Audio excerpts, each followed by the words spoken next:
Hello, friends. Welcome to this session of the business tips and tricks. And this is, as you know, friends, this is a live event, and I meet you every day live from 3 to 4. And objective of this live stream is to basically take up your questions and help you with any startup related issues, any business related issues, and also provide a little bit of guidance when it comes to business. So anyone who wants to ask me any question, kindly feel free to use the chat function. Send me your thoughts, send me your comments, send me your suggestions, and we can have an interactive discussion. So there are several questions running in your mind as a startup, and I'm sure there are you want like to take some second opinion, and you can ask me, and from my experience of 30 years I can offer you some guidance or some ways of handling situations that you may come across when you're starting your company. So there are several things happening in the market, and when we say several things happening in the market, and if you're basically in business, you are getting affected by these changes which are happening in the market. So while I await your question or any suggestions, I will start by giving you inputs of what is going on, some of the important things which are affecting businesses without any prejudice. So the first item on our list is especially for Indians. What is happening? The China has been, flexing muscle at the border, not only in India but across the world. Wherever their boundary is touching some other country, they have an issue. So China has become very powerful, and they are exerting their strength as far as United States of America. But the only country which is standing between the world and the China is India, and India has also taken a lot of decisions in terms of controlling their influence in India, because India is also a large country and India is also a production hub. So India is trying to become an alternative to China, and there's a lot of difference between China and India. China being sort of a single person driven large country, whereas India is democracy based environment, and on top of that, there are several states, and each of these states have different regulation, different government, which are also elected by the people. So therefore, this is a very vast democratic country as compared to China. People feel much more free when they come to India, because things are driven in more free environment. Unlike China, because you don't know what is going to happen to your officers, and if somebody in your organization makes somebody higher up in China unhappy, God knows what will happen to him. So all of these questions are there when it comes to China, and therefore India, for bringing the foreign investment, is a very good place for the foreign investors. However, India is also a very big market. There are a lot of consumers, and India has variety of consumers, from Mercedes to a ball pen. You can sell it in India and in bulk. So there was a lot of influx of these China produced products into India, but government has not put any regulation in terms of stopping people.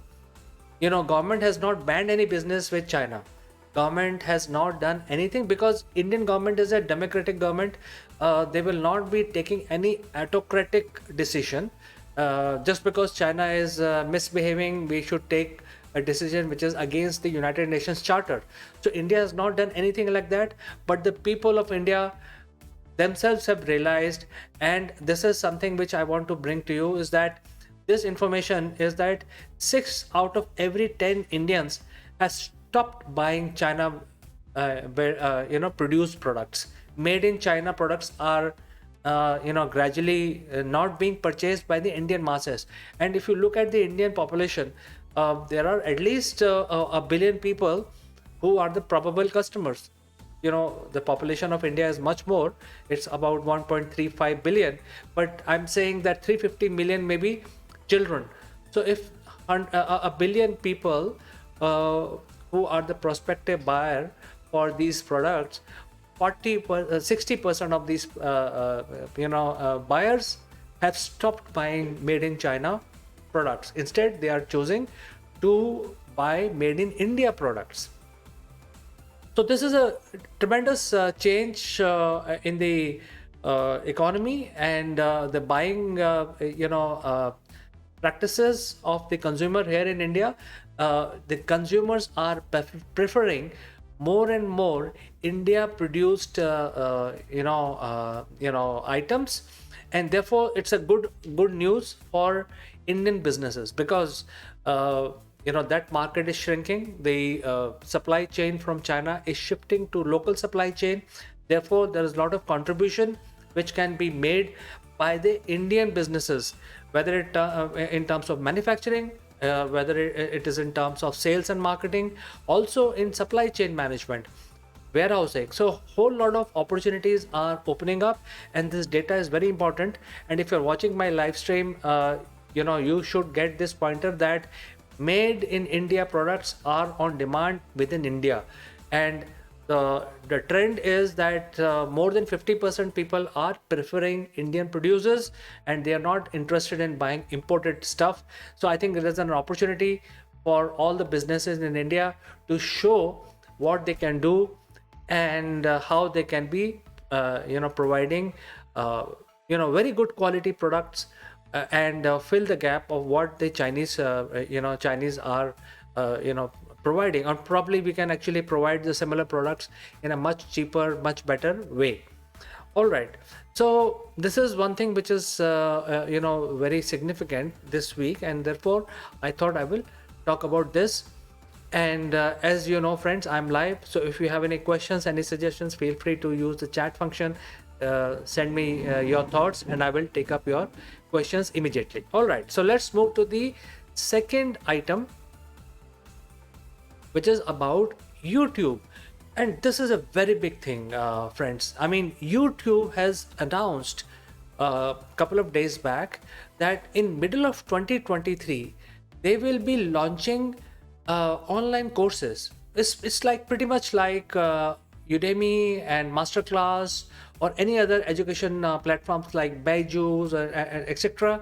So YouTube has already provided monetization facility to their to their content providers, and they have said that they will also allow the content producers to make different kinds of courses and sell them on YouTube platform. So that will be the ninth avenue other than advertising and all other monetization that is possible on YouTube platform. So this is a very big move by YouTube because there are already millions of YouTube creators, and this is coming from YouTube India, and YouTube India will incentivize the content creators to create various kinds of course material and host it on YouTube platform. So YouTube is a very easy to use platform, does not require too much, and if you have the skill you can create different courses. Now the important thing is that these courses will be initially launched in India, UK and US. So three largest economy of the world, the YouTube courses will be launched. And this is going to be a very big change in the industry because this is directly going against the likes of Byju's and also the likes of Udemy in the US, and it is coming on YouTube. So there are a lot of opportunities for the content creators to create all kinds of different high-tech or low-tech courses which are utilized by the students world over, and the pricing mechanism will be similar to what the YouTube offers. So some may be free, some may be charged, all kinds of monetization which will be incorporated in the single platform. So this is something which is going to happen, and India itself is a very large market, and all these courses will be launched. So the testing ground for YouTube Global is the Indian YouTube, and the Indian organization of YouTube has announced this change.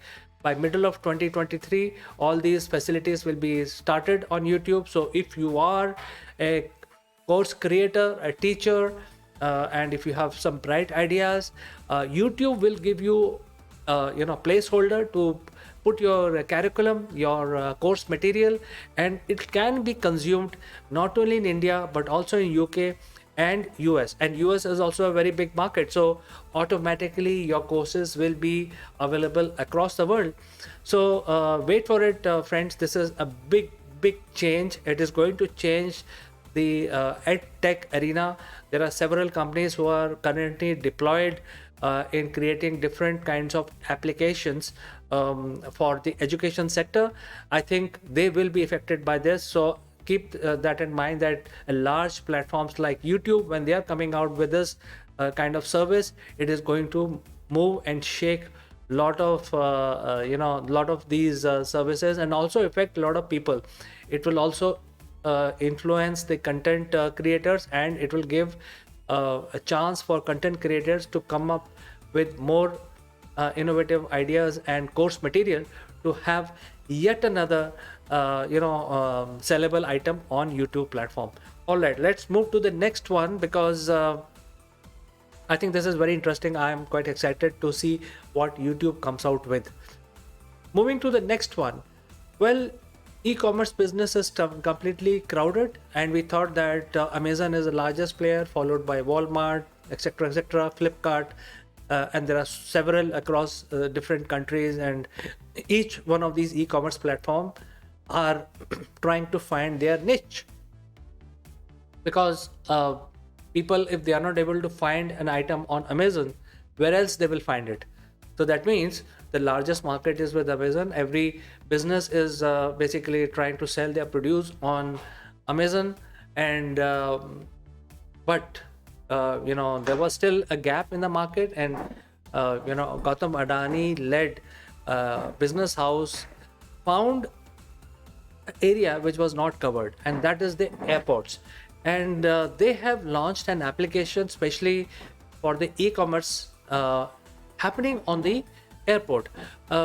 This application is called Adani One, and it is going to be completely integrated with the shop outlets in the airport, starting with all the Indian airports. So when you go to airport, you not only actually get access to your boarding passes. So the Adani One will have place for booking your generating your boarding pass and register your ticket, etc., and so on and so forth. If you want to basically order meal, you can do that on this app. Apart from that, once you are at the airport, then you go around, and most of the time, airports are very large structures, and it takes a lot of time to roam around.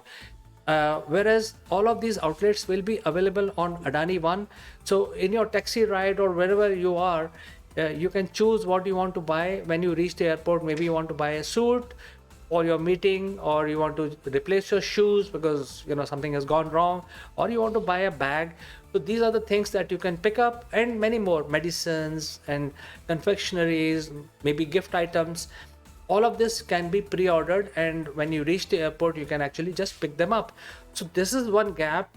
Very smartly, Adani Group, some smart guy has come out with this gap, which was not available, because when you order on Amazon, it will reach your home, but here you are in transit. So you should be able to leverage the e-commerce power, and while you are in transit at the airport, you should be able to fulfill your e-commerce desires and order whatever you want. So this was one gap which very smartly identified by Adani One and addressed. And therefore this is interesting, because we thought that the battle between the e-commerce giant has come and gone, but wait, it is not over, because there were still gaps in the market, and Adani One is addressing this area which was completely overlooked. And friends, if you're a big time traveler, I think you can download Adani One and see if it works for you, and try it out. You start with small items, see if you can actually order them, and without wasting time and going around on the airport, if you're very clear in your mind that this is what you want, you can just go to that outlet in the airport, or also in duty-free areas, and just pick that up. All right, so let's move to the next item on our list, which may change the way we do business. and today is December 20th. So a lot of things are happening very rapidly. Every day, new things are happening. So next stuff is about India acquiring the G20 presidency. And it is a very big deal because now for 1 year, India will host the G20 presidency. And G20, as you know, is the group of 20 top countries in the world. So out of these 200 countries, the top 20 countries which have the biggest economy and the biggest influence are part of G20. So they are kind of among all the countries, G20 are the top countries, which matters. Basically, G20 drives the entire world. And then G20 is being hosted, the presidency is being hosted for 1 year by India. So India is actually also a large country, number fourth economy in the world, and for 1 year there will be a lot of programs which will be run by the Indian government to promote various aspects of growth and progress across the world. Because G20 is a countries which are most happening, and if the G20 a group of 20 countries grow along with India, this is the best thing. And to promote this, there are a lot of programs being announced by India. In fact, 2023 will be an important year for Indian businesses, because as part of G20 presidency, a lot of global business houses will look towards India, and how better we can leverage this opportunity will remain to the innovation of the Indian businesses. And we know that Indians are very innovative, and because of that, Google has provided complete assurance in supporting India during the next year of G20 presidency, because Indian government has big plans. They want to launch many services around G20 presidency, and you would need systems and processes to support all those plans which will be launched. And Google has already come forward, and Sundar Pichai has already assured our Prime Minister Modi that his organization in India will provide all support that is possible, that is required in order to launch these various development related services in India. So I think all of us must stay tuned, especially in January onwards, from January onwards, and keep very closely a watch on what are the announcements of the government, so that we can leverage and use those opportunities for our own benefit. All right, let's move to the last item on our list today, and that is again we can't end our discussion without discussing Mr. Elon Musk. Well, Twitter has been going through a lot of sudden changes, and it appears that these changes are happening too rapidly. I personally believe, as a businessman myself, that these changes are too rapid, and sometimes it appears like a knee-jerk reaction. Why Twitter is changing their entire ecosystem suddenly, and they are completely destroying their revenue pipeline. And yesterday we talked about one of the news article, which is going to be news article services, which is liked by millions of people, called Review, is now being stopped simply because Twitter has said that they will be changing their rule of the game, and increasing the character limit from 400 something to nearly 4,000. That means you will be able to now write long essay in Twitter. So God knows why this decision has been taken, without doing any dipstick marketing, whether people need it or not. But apart from that, there are several changes. For example, blue tick, it has been launched already twice, and the cost of acquiring blue tick is as much as acquiring a monthly subscription of Netflix. And then again, there are different prices. On Android there is X price, and on iPhone there is more price. So there are obviously 50% people use iPhone to access Twitter, so 50% of the global population will pay more than the rest of the 50%. So I think there is a whole lot of confusion around that. On top of it, they have started more ticks. There is a gray tick and there is a square tick in front of your Twitter handle. So so they have started that also for larger organizations and government organizations. So I think you can go and read what these gray tick, blue tick, and square ticks are. And they've also stopped linking the platform from where you're coming into the Twitter. So a whole lot of changes are happening very, very rapidly. I think that's not good for business. So while all these changes were happening, there were a lot of changes happening on Tesla also. There were the shares being sold out in the market, Tesla shares being sold out by the promoters. So in wake of all this, Elon Musk has started a poll just 3 days back, saying that if the people choose that he should step down, then he will. And today the results are out. They are public on the Twitter platform, and he has actually lost the poll.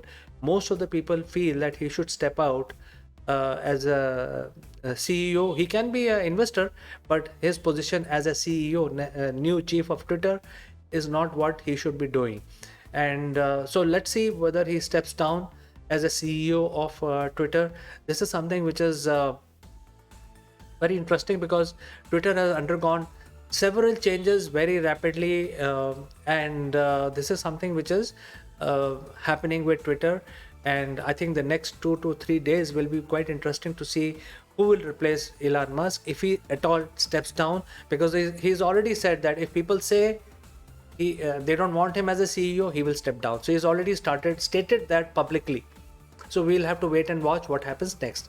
So Twitter is undergoing a lot of changes, while the Indian competitor of Twitter, which is Coup, has already started putting an application on their app, a functionality on their app, where you can migrate all your Twitter handles to Coup. So a lot of these things are happening. I'm sure every country must be having different competition, which may be trying to eat the pie of Twitter because of all these confusion. So we leave that to the Twitter management to decide, but this is something which is happening. And if your business is riding big time on Twitter, I think this is a time to rethink your marketing strategy, especially with regard to Twitter. So friends, I will like to take your leave, and I will catch you again at 3 p.m. tomorrow. Until then, keep rocking, keep selling, and keep growing your business. Bye bye for today.